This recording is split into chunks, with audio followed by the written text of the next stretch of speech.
You're listening to Drug Positive, the risk reduction and benefit enhancement podcast, reducing shame and stigma to save lives and end the drug war.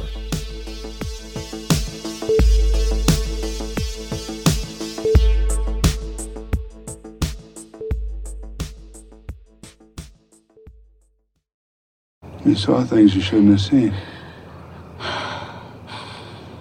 What is Medellin? Medellin? Medellin refers to a time when one group controlled every aspect of the drug trade, providing a measure of order that we could control. And until somebody finds a way to convince 20% of the population to stop snorting and smoking that shit, order's the best we can hope for.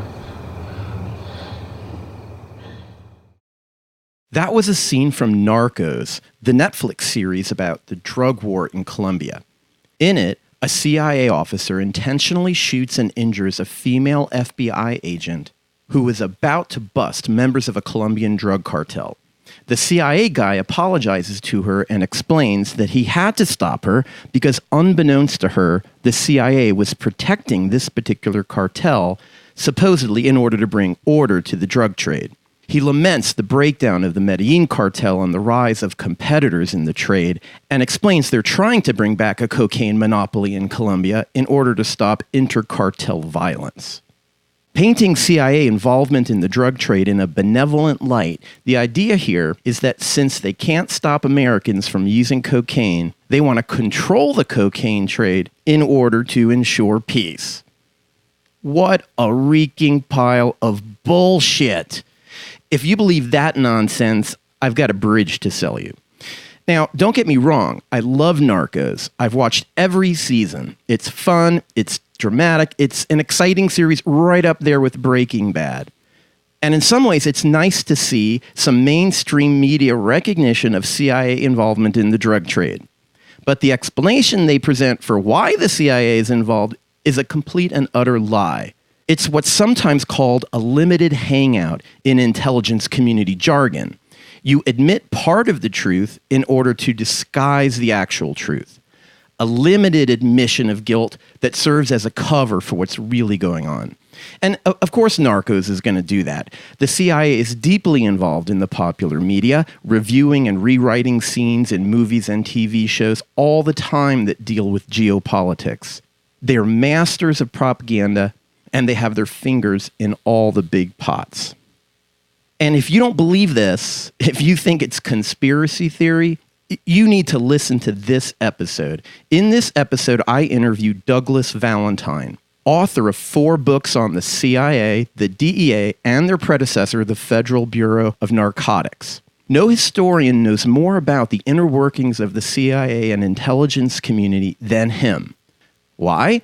Because as you'll hear in the interview, Douglas got on the good side of none other than William Colby, former head of the CIA in the 70s. Colby introduced him to all these high-level CIA officers and told them to speak freely with him because he believed Douglas was going to write a book sympathetic to the CIA. It's an incredible story. Once his first book on the CIA was published in 1990, and it wasn't a revisionist, apologistic rewrite of CIA crimes, but actually exposed the CIA for all the horrific things they did in Vietnam, the CIA suppressed his book and launched a harassment campaign against him. He got anonymous death threats, phone calls in the middle of the night from people saying they're going to burn his house down. I love what he says about this. He says he never had any fear, nor did his wife, because she's from Queens. I guess Queens is a rough place. But anyway, when his wife would answer the phone to one of these assholes threatening them, she'd tell them, take a number and get in line, and hang up the phone. To me, Douglas is a hero. There's only a handful of authors I know with insider knowledge of the CIA who've been willing to expose what they do, and none of them have revealed as much as Douglas. I'll give you 2 examples. The first is Philip Agee, a former CIA case officer whose conscience could no longer allow him to remain in the agency.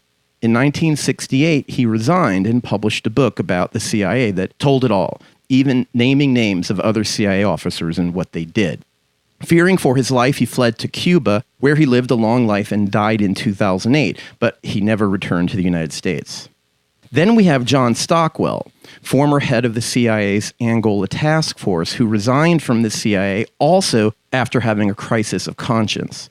I met Stockwell in college when I was the director of a student group at Florida State University that brought him to speak on campus after he wrote his second book on the CIA. This was around 1991. We had dinner together before his talk, and he told me the story of how he left the CIA. He said, in order to protect his life, the first thing he did was check himself into a hotel where nobody knew where he was. And he spent weeks writing down everything he wanted to say. Then he mailed the documents to Congress and the media and waited until it got reported on before coming out of hiding. He said he did this for two reasons. First, he thought that by revealing it all up front, everything that he knew, the CIA would no longer have a reason to kill him. But he also wanted to let the CIA know that, unlike Philip Agee, he wasn't going to name any names. He didn't want to jeopardize any undercover CIA officers' lives, so he made that clear. And John Stockwell is still alive today. He lives in Texas, and he's about 82 years old. So in this interview, I asked Douglas Valentine, how is it that he's still alive? I think part of it is that the names he named were all historical. He was never in the CIA, and he didn't expose any current case officers serving undercover.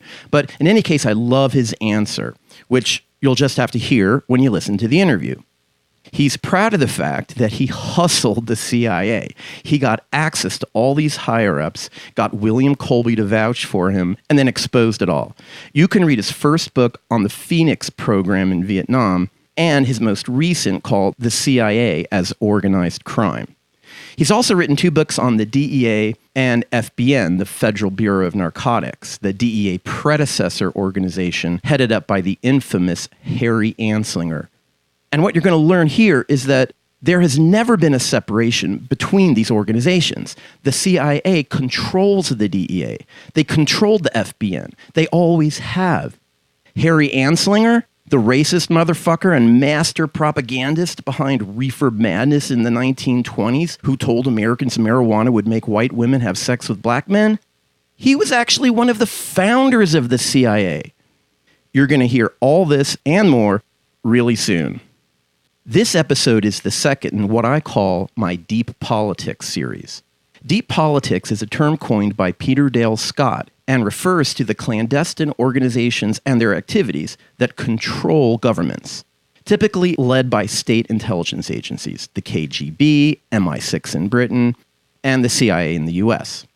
In the first episode of this series, which is episode 12 of Drug Positive, called Drug War Capitalism, I interview author Dawn Pauly about the real reasons the U.S. maintains a violent drug war in Mexico.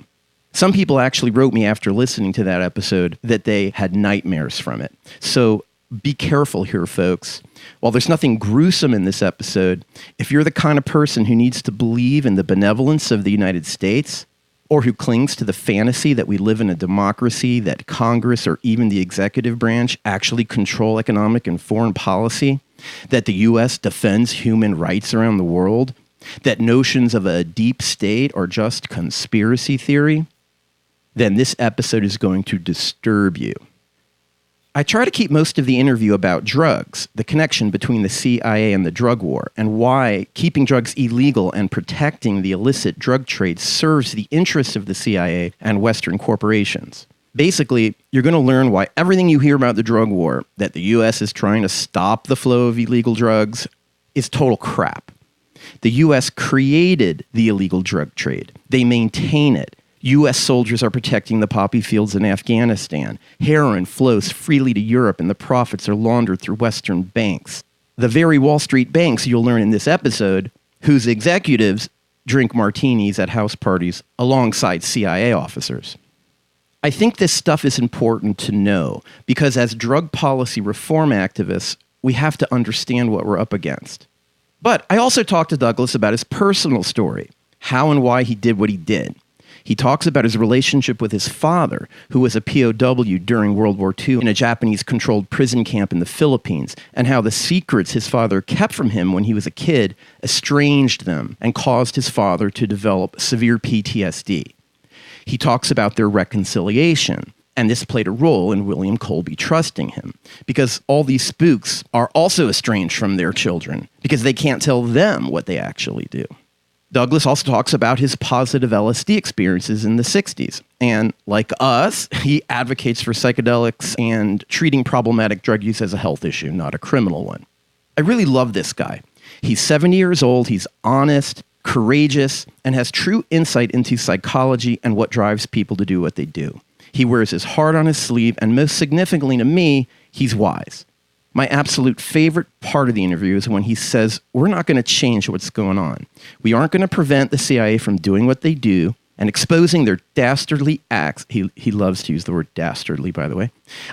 Isn't even a threat to them anymore. Say whatever we want, publish podcasts like this. They don't care. It's no threat to them. But what we can do with this information is learn about ourselves, our own dark side, or what is often called the shadow. Understanding the darkest side of humanity, and make no mistake, the CIA reflects the absolute darkest side imaginable, should help us understand ourselves better and become better people. We all have a shadow side. You know, Anne Shulgin told me once that the most important work she did as a therapist was to help people bring their shadow to consciousness. So buckle up, people. We're about to take a deep dive into the abyss. Much different from the last episode, the fun one I released with Mitchell Gomez, where we talk about the DMT elves. This episode is what those elves are trying to tell us we need to figure out if we want to free our souls from material bondage. Because love, people, cannot expand without fully embracing its opposite. Love includes everything, even the dark side.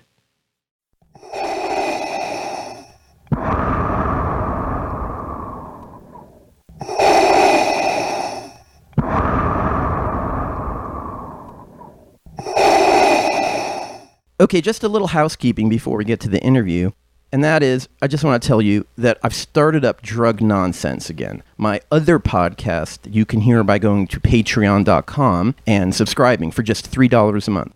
I've got a new co-host for that show, Mason Burks, director of the New Mexico chapter of Dance Safe.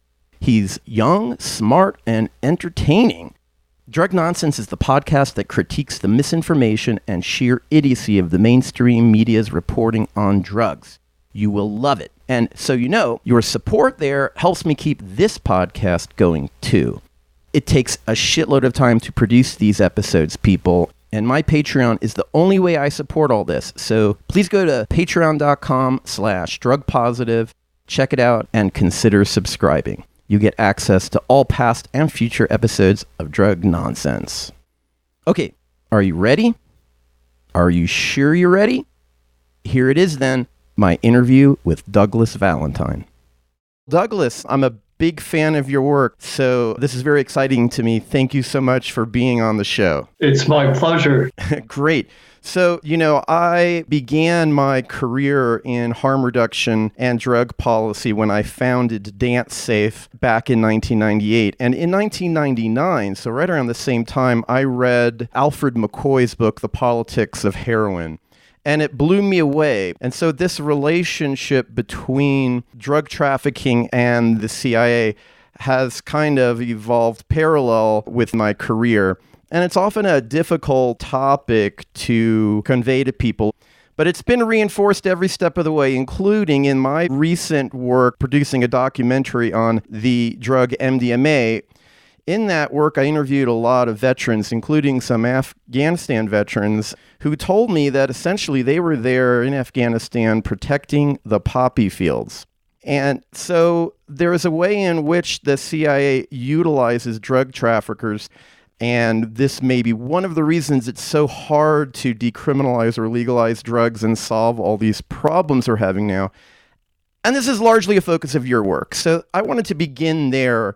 Can you describe this connection between drug trafficking and the CIA? Sure. I think that probably the best way to begin it is to stress that opium, which is the basis for a lot of the pharmaceutical and medical industry here in the United States, opium is a strategic resource. And the CIA, and of course the U.S. military, one of their primary functions is to obtain and secure for the United States strategic resources around the world. The United States invaded Iraq and occupies countries in the Middle East, primarily to assure the United States access to oil. And the United States maintains relationships with dictatorial nations which provide the United States with oil because its transportation and all sorts of industries rely on oil. Well, it's the same thing with opium. And so one of the functions of the CIA has been to make sure that the United States has relations with opium-producing countries, either Turkey or India. Clandestinely, the CIA will make sure that there are people in power in these nations that are willing to sell the opium to the United States and not cut it off and start selling it to Russia instead, or cutting off the supply of opium. These is very important to have a continual supply of these things. So there's a lot of reasons for it. On the open market, on the legal market, the United States relies on the CIA to make sure it has good relations with opium suppliers.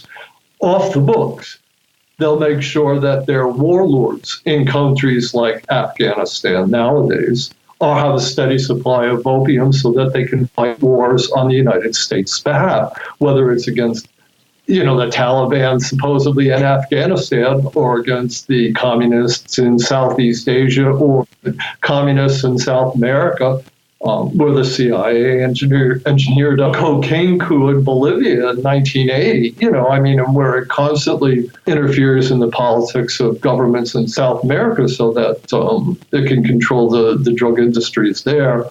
For various purposes, often for the purposes of destabilizing a government. So a lot of that happens off the charts. So is that about preserving the flow of profits to Western corporations, or is it about the geopolitics of opium traffickers doing the dirty work for U.S. wars?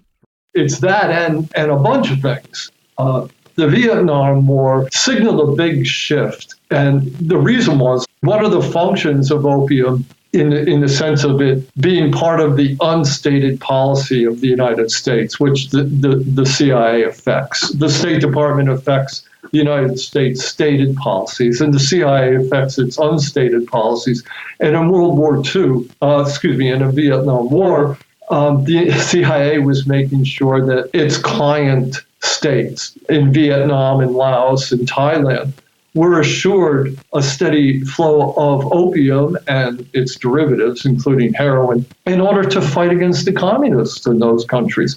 One of the reasons that Vietnamese generals were willing to sort of betray the interests of the Vietnamese people and go against the interests of the Vietnamese people was that these generals in South Vietnam were allowed to make a fortune through the drug business, and the CIA assured them a steady flow of opium and heroin from what was called the Golden Triangle. And that whole policy was affected by the CIA.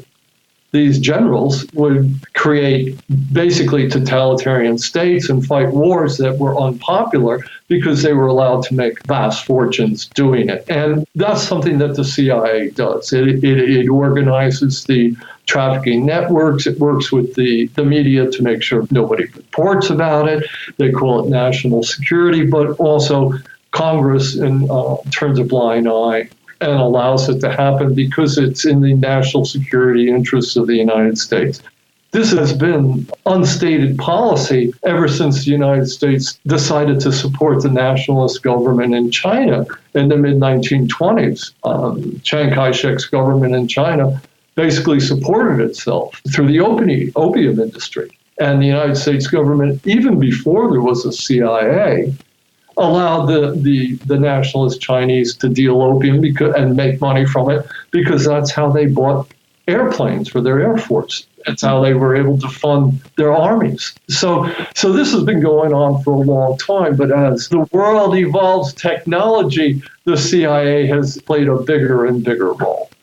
Right. So do you also think that one of the purposes is to funnel money into Western corporations? Because another thing that happened in 1999, right when I was starting DanceSafe, is Richard Grasso, the former head of the New York Stock Exchange, flew down to Colombia and met with the leaders of the FARC, the Revolutionary Armed Forces of Colombia, the lefty guerrillas who were one of three major cocaine cartels, if you will, in the country, and asked them to invest their drug profits in U.S. stock markets. And of course, they refused to do it, saying, we believe the resources of the people of Colombia belong to the people of Colombia. And there's a picture of Grasso actually hugging the FARC commander, the one that they ended up bombing in that cross-border raid. And so Grasso comes back, and 2 weeks later, Plan Colombia starts, the program where the U.S. government gives millions of dollars to the Colombian government to supposedly fight the cartels. But of course, all that money only goes to fighting the FARC in the southern portion of the country, not the other two cartels. In a way, it's sort of assuring that the money comes to the West rather than to Russia or China. Well, sure. And according to certain statistics, the illicit narcotic trade is worth $300 billion a year. And even if that money is in cash, it has to eventually find its way into a bank before it can be invested in some stocks or some real estate or Trump's hotels or whatever. It has to wander through a bank. And by actually monitoring drug trafficking organizations, whether they're in Colombia or Mexico, it's a financial crime. And the CIA and the DEA have vast financial crime units which are dedicated to following where the drug money goes. All that money winds its way into banks eventually. And the whole idea is to make sure it goes into banks where the interest is racking up for people who are friendly to the United States. So if you can control where the drug money goes, then you can make tons of money just off channeling it through banks. And so bankers can get their percentage. And of course, it's important to understand in talking about the CIA that bankers and stockbrokers and their lawyers on Wall Street were the people who created the CIA. These are people who are intrinsically knowledgeable and adept. And the CIA over the years has created many offshore accounts, many banks, actual banks around the world. Arms traffickers and bankers are the CIA's main informants. These are, it's not well known. People tend to think of an informant or a CIA asset as some guy running around in the alleys of Marseille or Mumbai. But actually, its most important assets are major drug traffickers and bankers. Those are the people who know what's going on at the highest levels of any foreign country. So they're the most desirable people to have on the payroll. Them and air industry executives and oil executives and major criminals, which is why I called my latest book, The CIA is Organized Crime. The criminal underworld is worth vastly more than $300 billion a year. And all that money has to be accounted for somehow. It has to be controlled and managed. And that is the job, one of the jobs of the CIA, is to actually control the criminal underworld, including the drug trafficking underworld. And they have the technology and the weapons and the desire to do it. And they do it. The legal aspect, and there's the illegal aspect, and they cover all the bases.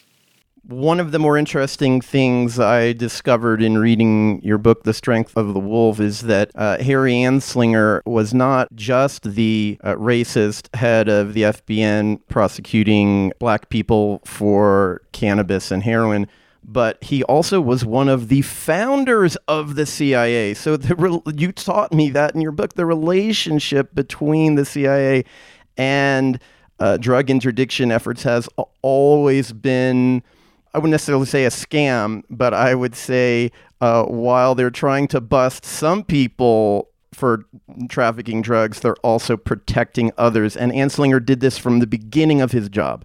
Can you talk about Harry Anslinger some? Sure. Anslinger was born in the late 19th century, and one of his first jobs was working for the Pennsylvania Railway Police, and where he got his law enforcement experience. And after that, he went into he was in World War I with the State Department, and there and actually got involved in drug trafficking. But through his time in the State Department, he met an awful lot of people who were involved in foreign policy, the United States foreign policy. And some of his early jobs were in Venezuela, where he was looking after the oil industries of the Vanderbilts, and in the Bahamas, where he dealt a lot with the Brits, who, of course, were, freewheeling in the 1920s in the drug business. Then he went into the Treasury Department, where a guy named Andrew Mellon was the Treasury Secretary. Andrew Mellon was a millionaire, one of the richest men in the United States, and soon Anslinger married into Mellon's family.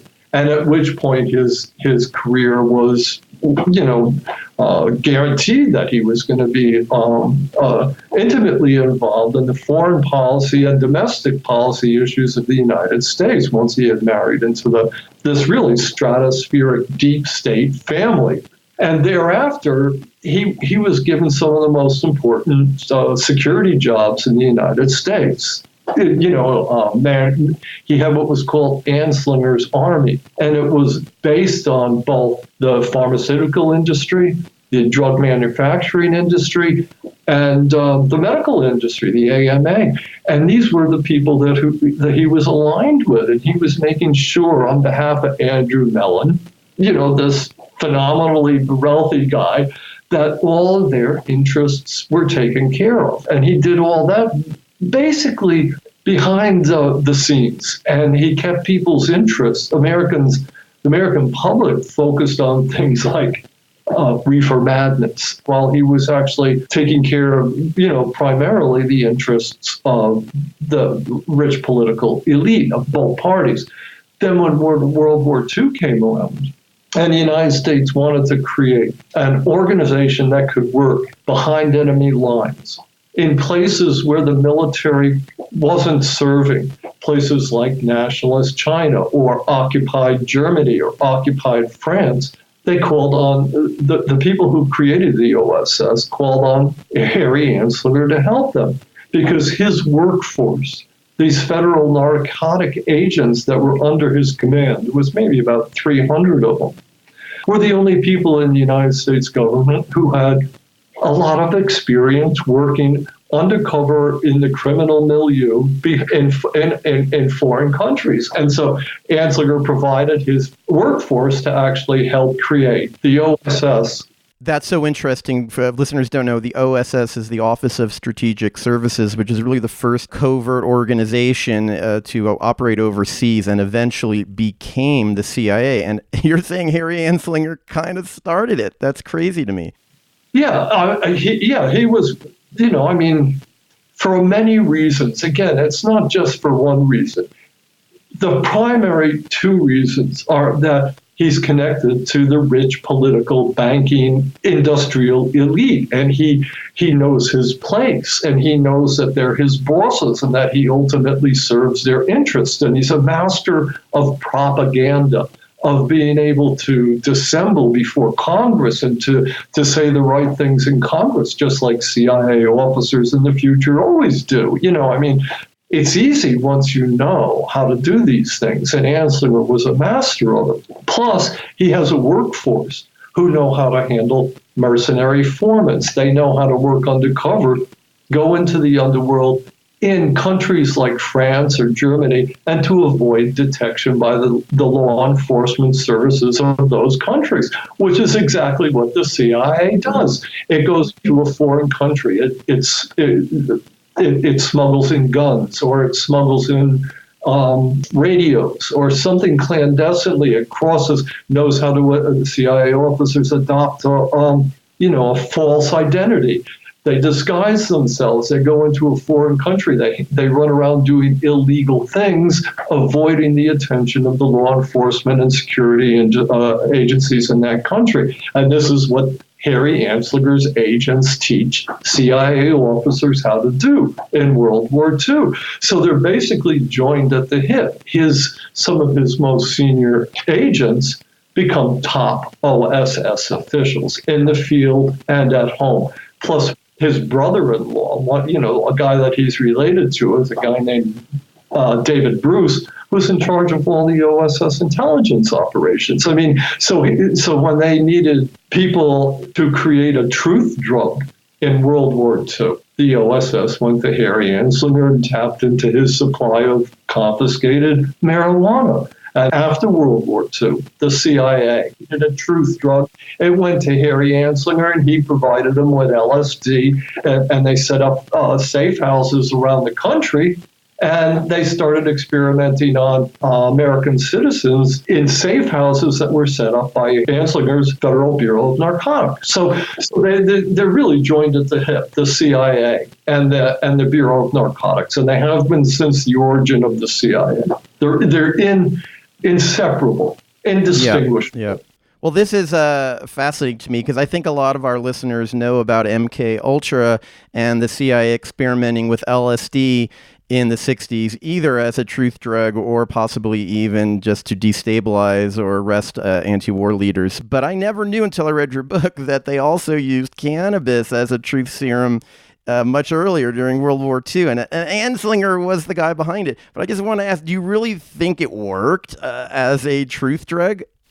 Yeah, sure. Anslinger worked with OSS scientists, and helped them to create liquid THC. And actually in Anslinger's office, him and some OSS scientists laced some regular cigarettes with liquid THC and then gave them to one of their agents, a guy named George White. And he brought them to New York City, and he got some very important mafia guy stoned got him stoned and started pumping him for information. He was hands-on, directly involved in all this stuff, and this is the commissioner of narcotics. So all the time that the United States is, and this is important, lobbying through the League of Nations and later the UN itself to get other nations to create law narcotic units and trying to get other countries to create reporting formats to talk about how much opium they produce or how much morphine they are manufacturing. The United States was the force behind this around the world, and Harry Anslinger was the guy that was making sure all this was done. That's the stated policy, that everybody should be moral and abide by the law. At the same time, he's got this whole clandestine service that's doing things like making sure that Chiang Kai-shek in China can deal all the opium he wants, so that his army can get an Air Force can have planes, and that is, they have guns for their soldiers, and making sure that nobody knows about it, and organizing what really became the template for the CIA, a whole clandestine service that knows what to say and what not to say, and is basically deceiving the American public into thinking that the United States is a force for good, when actually some of its most important unstated policies are undermining everything.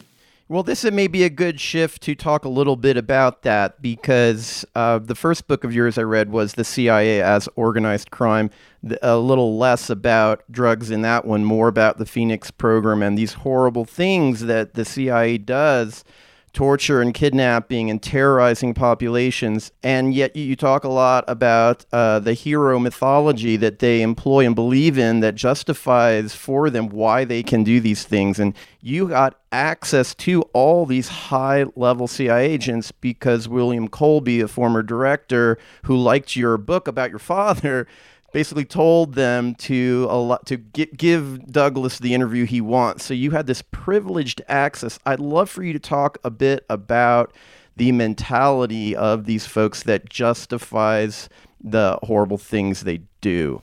Well, certainly there's a range of the kind of personalities that you find in the CIA, and I've spoken with guys who were certified psychopaths who enjoyed torturing or disemboweling somebody, if they thought they were a communist, and I've also met people that were apparently very upstanding and upright members of their church, family men who would run into the neighbor's house and save their cats and dogs if it was on fire. All of them throughout the organization consider themselves soldiers. And if their superiors tell them, do this or do that, they salute and they do it. And, that's basically they are people who are disciplined, and they believe that their leaders are, even if they're told to do things that are nasty or violent or destructive to a society, they believe that it's in the interests of the American people, and they, blindly obey. So there's a whole range of people, and you got to know, for a person like me who was introduced into this milieu of vastly different types of personalities, it helps to have vast experience yourself dealing with all types of personalities so that you know what the kind of person you're talking to and what they expect to hear from you and the way to massage them so that you can get the kind of information that you want from them. For example, I spent over a year in San Francisco when I was a young man, and I lived in the urban underworld, and I got to see what it was like. And later on, years later, when I was dealing with federal narcotic agents and CIA officers, all that underworld experience was priceless. I mean, they didn't have to explain the nitty-gritty of what they were doing to me. They didn't have to, not what they were doing to me, but they didn't have to explain to me the nitty-gritty of what they did down on the street level. And when they would say things about that, I would understand immediately. And they would, they say, so you understand. And they wouldn't, we didn't have to get lost in a lot of explanation. And they would trust me because of that. And I had anecdotes that I could tell them, which would assure them that I knew what they were talking about and that I would not stand in judgment of them because I had done these same things myself. And if you are a sinner and you have sinned, other people who are sinners and have sinned will open up to you more readily. And not only that, one of the things you learn on the streets in the underworld is who's a predator and who isn't a predator. It's a deeply psychological thing. And one of the first things you learned on the street is every predator recognizes in your eyes the moment that you recognize them as a predator. Okay? It's uncanny. But I knew things like that. And I knew how to deal with predators, really hard people.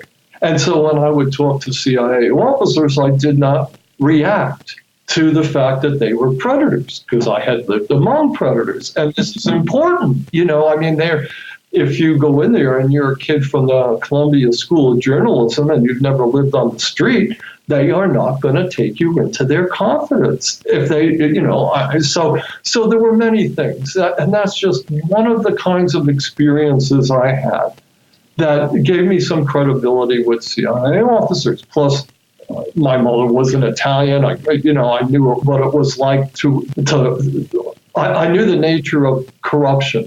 I grew up in a mafia family. I grew up where the police were corrupt. And my father introduced me to that realm. He once said to me, I was working in this little town where I grew up, and he was working in the post office, and I was climbing trees. I was a blue-collar worker. And he said, meet me tomorrow morning early at the bank. We both had breakfast at the same diner. So I met him, and very early in the morning, we walked to this diner.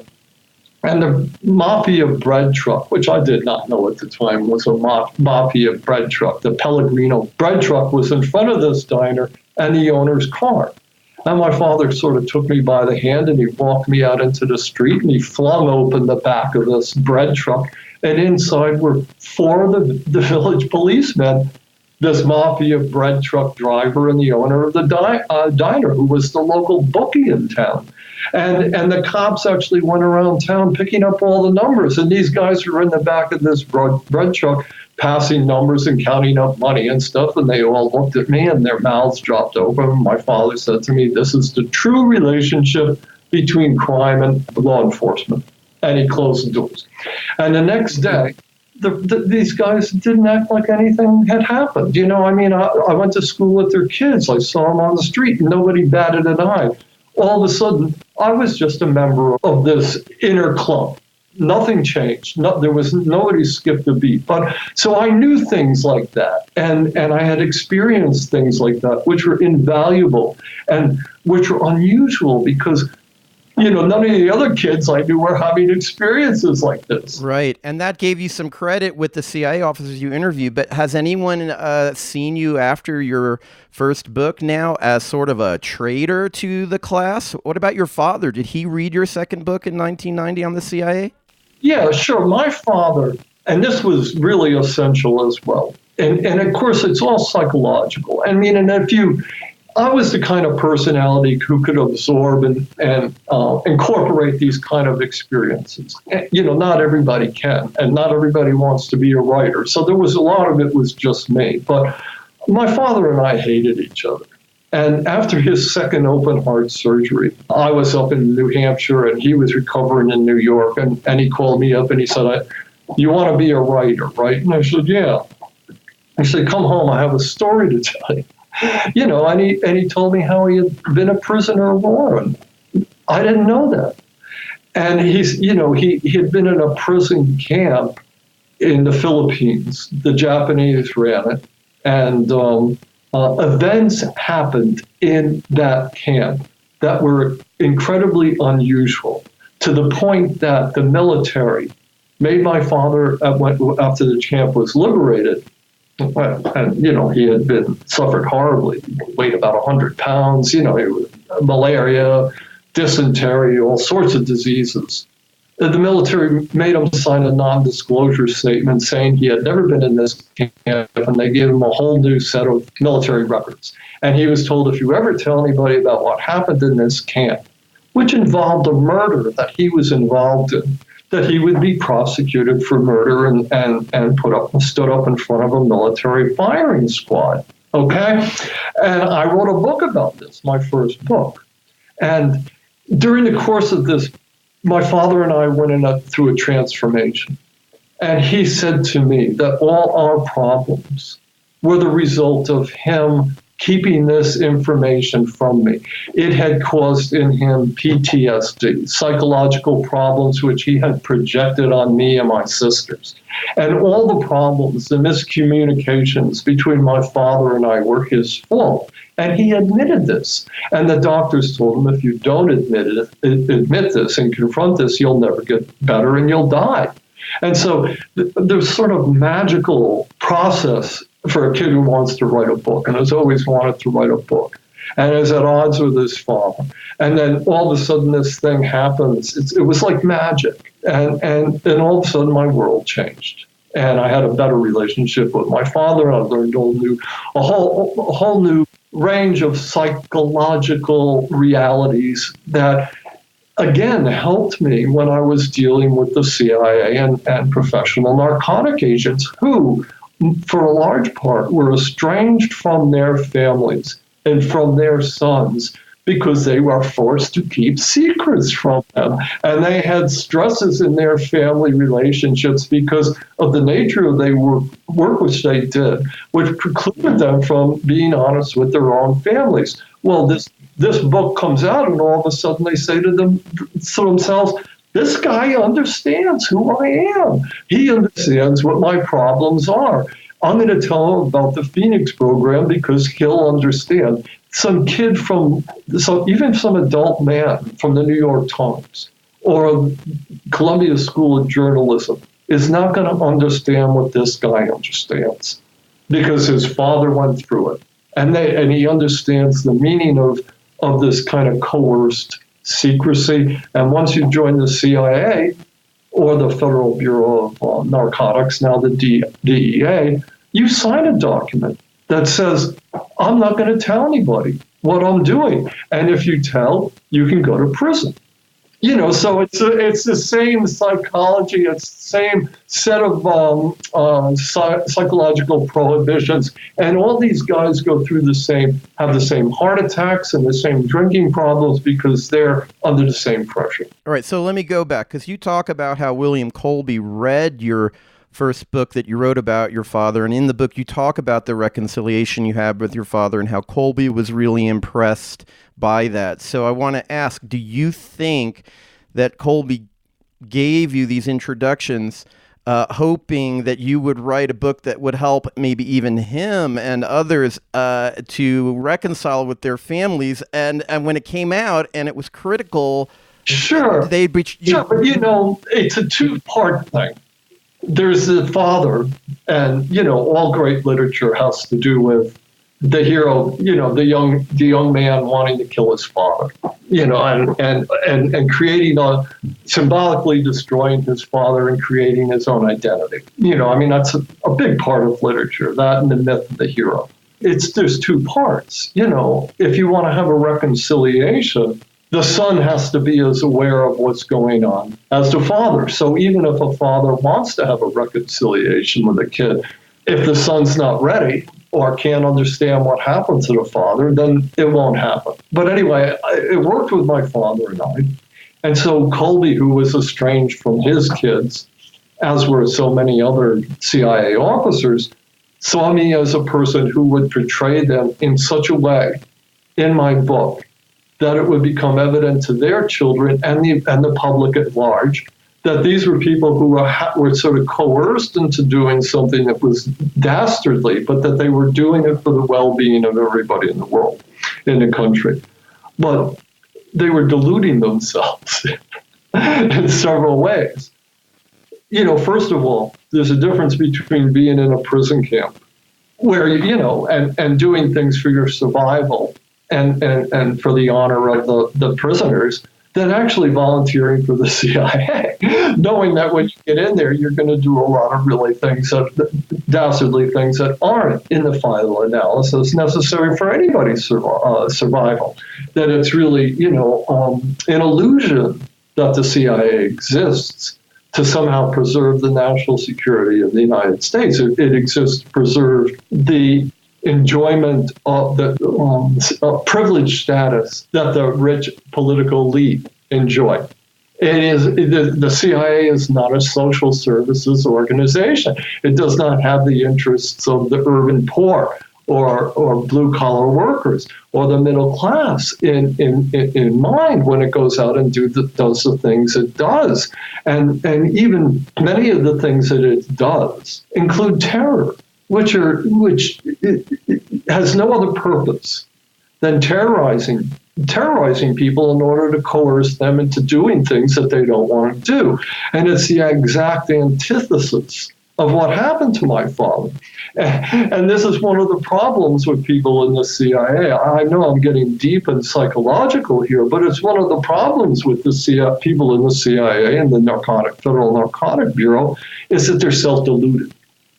And it's a prerequisite for people who are going to join those organizations, just like a person who joins the Republican Party, has to dismiss from their mind, from their consciousness, any of the concerns of Democrats. It's so hyper-partisan that you can't be an objective person once you commit to this sort of partisan anvil chorus that's going on in the United States. Well, the same kind of CIA officers and federal narcotic agents are likewise self-deluded. They're not interested in writing the great American novel. They're interested in serving their masters in a sort of military structure, and they blindly do what they're told to do.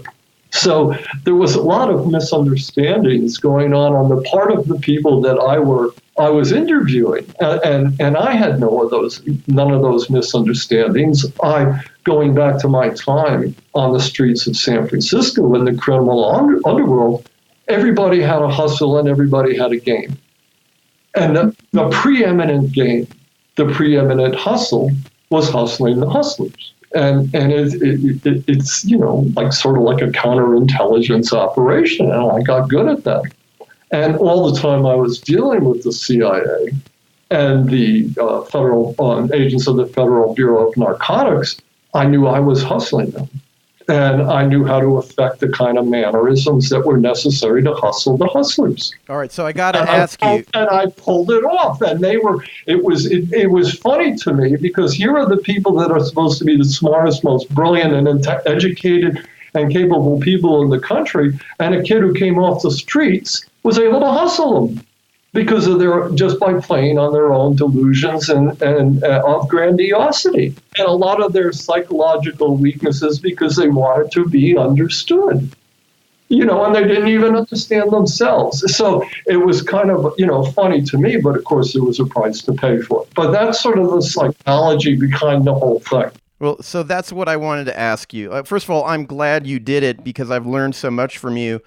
But you must have known that you were on dangerous ground. Were you afraid? And then what were the consequences once you published your first book on the CIA? Generally speaking, I wasn't afraid. I wasn't doing anything illegal. It's not illegal to lie to somebody. Well, yeah, but I mean, like Philip Agee wrote a book on the CIA, and he had to flee to Cuba. He was so afraid. The CIA does kill people, right? Yeah, but I wasn't afraid. I don't know how to explain it to you. I'm not an afraid person. Okay. I wouldn't have gone into it and done it if I was going to be afraid. Frankly, for me, it was fun. As it developed and as I started getting further and further into it, people would call me up call up in the middle of the night. And I should say my wife is from Queens. And women from Queens aren't afraid of anything either. And people would get on the phone, they say, I'm going to burn your house down. And my wife would say, well, take a number and get in line. People weren't actually coming up to me on the street and threatening me. And that never happened. And there was a time in a bar in Bangkok where it got hairy. Then I was completely defenseless in a foreign country. And I had some palpitations at that point, but otherwise I was never afraid, and I would never have gotten into it or done it if I was afraid. And at any point along the way I had shown fear, then people would not have talked to me. These guys liked me. They liked walking into a room with me.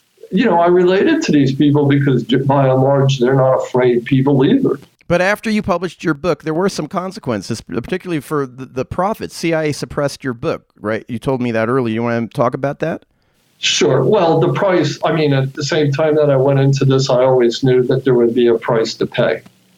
There's an old adage, if you F with the bull, you get the horns. That's the way it works. But they didn't realize it until near the end. And then by then, that I was hustling them, and then by then it was too late for them. And but what they did is they do what the CIA does in this country. They affect you. They try to steal your accomplishments. They try to affect you economically so that you can't make any money. They try to marginalize you, and they're very good at that. For example, my publisher thought that my book, The Phoenix Program, he actually recommended it to the Pulitzer Prize committee, the people that look at books for, publishers send their books in and say, this is a good book. They send it to a committee and the people look at it. And he had done that. But at the same time, they had sent a copy of the manuscript to the New York Times. And the CIA, in particular, William Colby, knew that the manuscript had been sent to the Times, and he did what CIA officers did. He talked to the ownership of the CIA, and he said, kill this book. And what the New York Times did was they gave it to a guy named Morley Safer to do a review. And Safer gave it a dastardly review in the New York Times. They devoted a half page to it, which is like unheard of for a nobody like me to get a half page book review in the New York Times, but they did it especially to kill the book. And years later, I found out that Morley Safer actually owed a favor to William Colby, and that's why the Times and Colby selected Safer to do the review. And it's interesting. I didn't actually find out about it, the nature of the relationship, until 5 or 6 years ago, when a friend who lived in Germany sent me a link to a talk that Safer gave at some State Department War Correspondents Conference in Washington, D.C., in which he said during the Vietnam War, Colby, who was then in charge of the Phoenix program and related kind of things, had called up Safer and said, can you get away for 3 days? Can you disappear for 3 days? And everybody in this conference chuckled, CIA wants Safer to disappear for 3 days. And Colby proceeded to take Morley Safer to every CIA base in Vietnam. And he introduced them to all the top CIA officers in Vietnam. This is around 1970. And Safer partook in all their discussions. He saw how the death squads were organized and how they operated. He saw how these secret interrogation centers at the CIA, how they were organized and operated. He was told about all their top espionage and drug operations in Vietnam. And when he was done, Colby said, well, now you know, but you can never tell anybody. This is just for your knowledge. And Safer at this conference, which was, like I said, 5 or 6 years ago, said, and I still can't tell you the things that he showed me. But it was like The Godfather, in the movie The Godfather, when he says when Marlon Brando says to the Undertaker, someday I'm going to ask you to do a favor for me, So it's the same thing, for 40 years, Morley Safer owes Colby a favor, and then they call him up one day and say, well, we want you to kill Valentine's book. So that's how the CIA gets back at people. That's what they basically do in the United States. They ruin your career. They try to ruin your career. They try to deny you an income. They may have somebody in their ranks sue you, so that they can tie you up in court for 20 years. It's one of their favorite tricks is having some guy who's not actually in the CIA, but, through their old boy network is connected with them, sue you, hassle suits, whatever they call it, harassment suits. So there's many ways that they can kneecap a person in the country without killing them. And really just, it's psychological warfare, and it destroys anybody who goes against them. And the way they control people in the mainstream press and the mainstream media is the same way. If somebody who becomes a reporter or correspondent for the New York Times steps out of line, well, the guy's out of a job.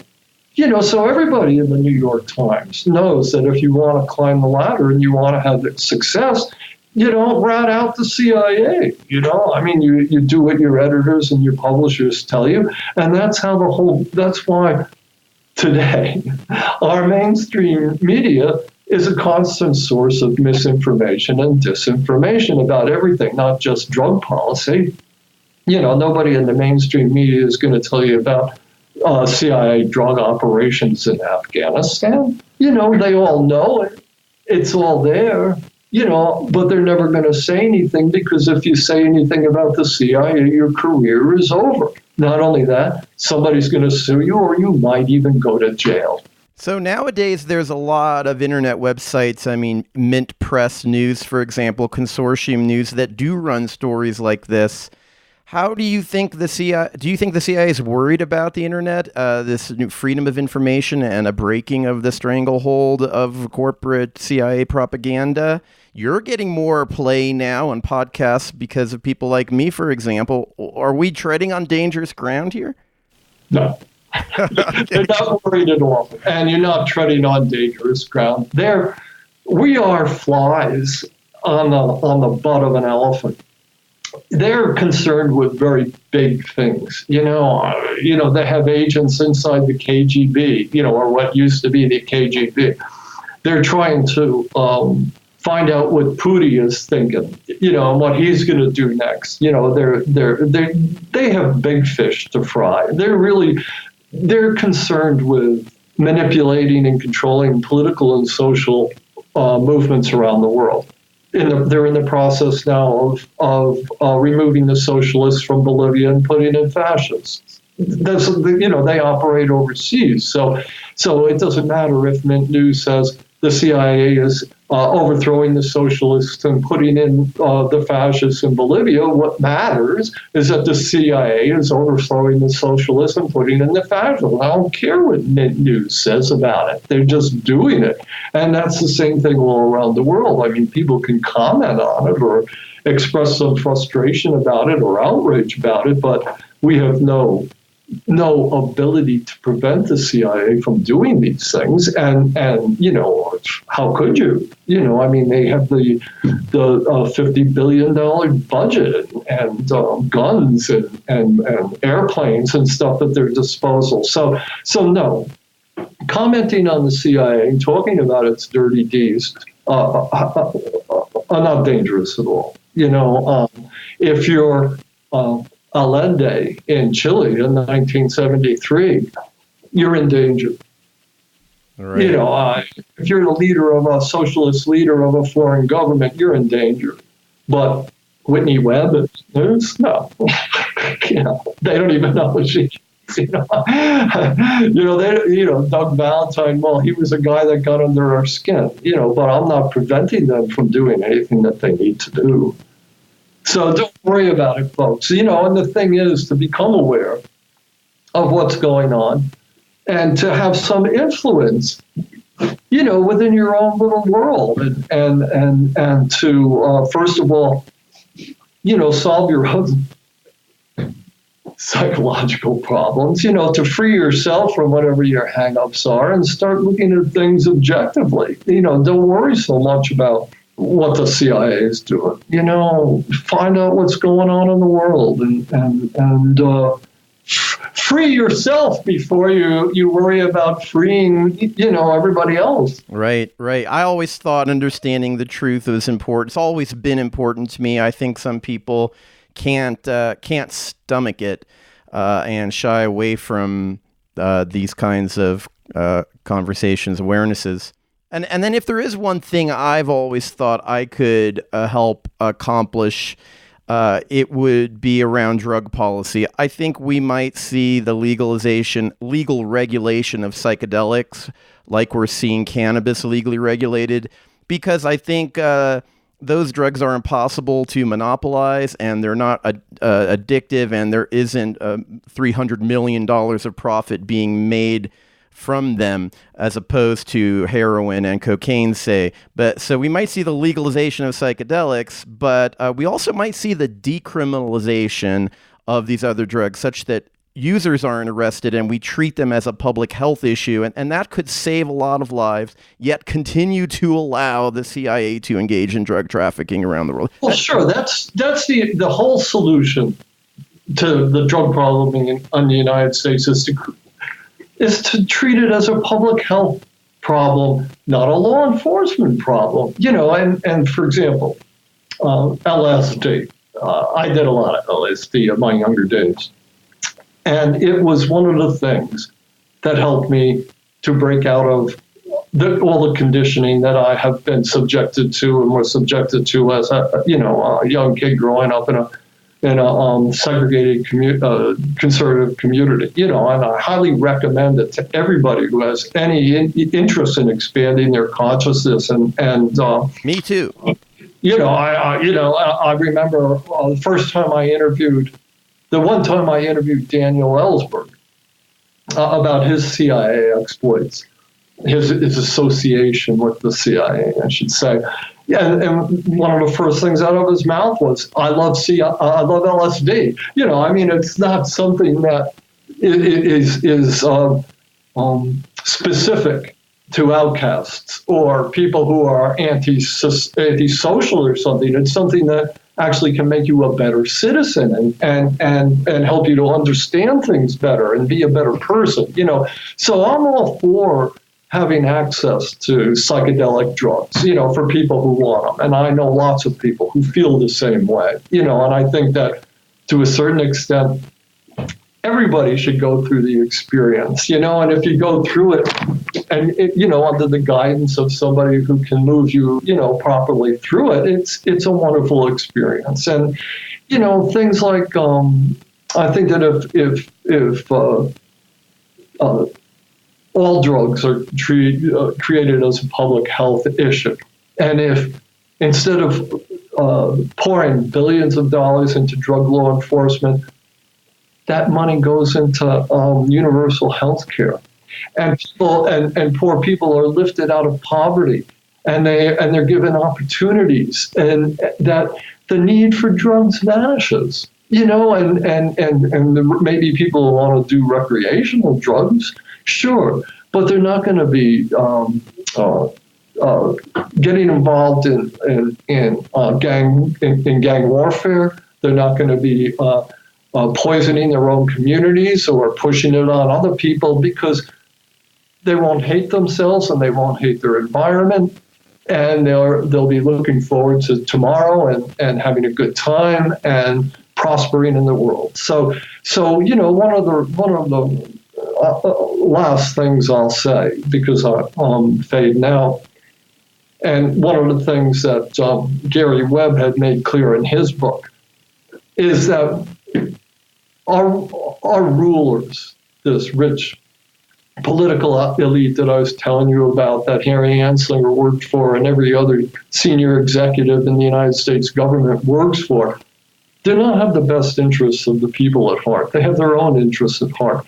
And one of the things that the CIA has been doing for years, with the help of the DEA and the various federal and local law enforcement agencies before it, is making sure that illegal drugs get to the United States and go into poor communities, because it's a way of suppressing them and making them politically disenfranchised, so that true reform in the United States and its political and social systems will never happen. And it's the reason this collaboration between the CIA and drug law enforcement and our political parties on behalf of the rich political elite, that only 50% of the people in this country even vote, because they're so cynical and they're so stoic about there ever being any chance for any kind of equality or justice in this country, that they've just given up.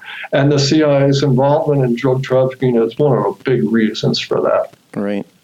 So I hope that's okay for you today. I'm kind of petering out. No, it's fine. So we'll do a closing here. Thank you so much for being on the show. I look forward to reading your other books when they're published. It's been great. Okay. Thank you. All right. Bye-bye. All right. Bye-bye.